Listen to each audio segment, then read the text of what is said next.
Hi mga ka-L! It's a brand new day and a brand new recipe.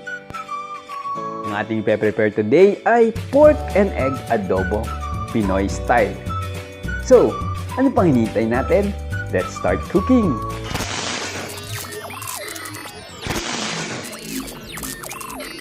Ito ang ating mga ingredients. Kailangan natin ng baboy, dato puti suka, silver swan soy sauce, magic sarap, nilagang itlog, siling pula, bawang, sibuyas, paminta, at dahon ng laurel. So, umpisa na natin ang pagluluto. Magpainit tayo ng kawali. Ilagay natin yung ating baboy. So, dapat ipakat na natin ito dun sa ating binilhan ng Adobo Cut. Lagyan na natin ngayon yung ating bawang at sibuyas. Lagyan na rin natin yung paminta at dahon ng laurel. Depende sa inyo, pwedeng buong paminta o yung medyo crush lang yung ating paminta. Lagyan na natin ngayon yung ating silver swan soy sauce. So, pag naihalo na natin, mix lang natin yung karne para manuot yung ating toyo at saka yung mga iba pa natin nilagay na pampalasa.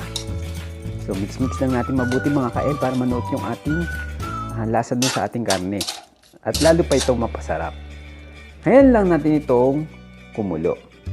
So takpan muna natin mga ka-L.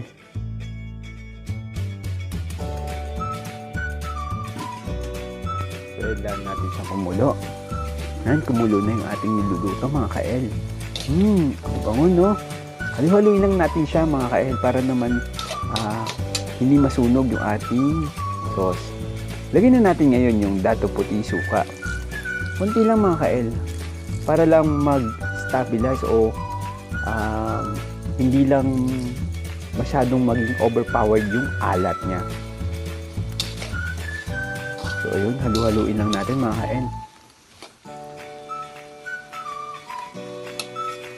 Sa puntong ito, pwede na natin ilagay yung ating boiled egg. Yan, mix lang natin. Halu-haluin lang natin konti.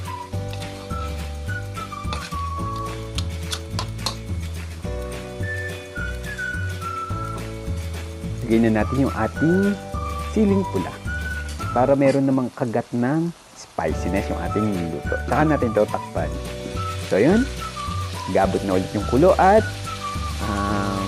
pwede natin ilagay ngayon yung ating magic sarap na nagpapasarap ng ating daily recipes. So mapapansin nyo, nagmamantika na yung ating karne. Sak, mapaparami na naman kayo sa kanin ito mga ka-L. Yun nga mga ka-L, pag natuyot na yung ating sauce at nagmantika na yung ating karne, ready to serve na ang ating pork and adobo Filipino style. So yan, na-serve na natin mga ka-L. Nagugutom na ba kayo?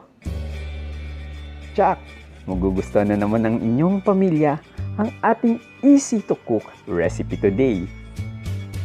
So, ano pang hinihintay mo? Try mo natin itong lutuin. For more sulit tipid recipes, please subscribe to my channel. Hit the notification bell para updated kayo sa mga susunod pa natin videos. Maraming salamat. Paalam!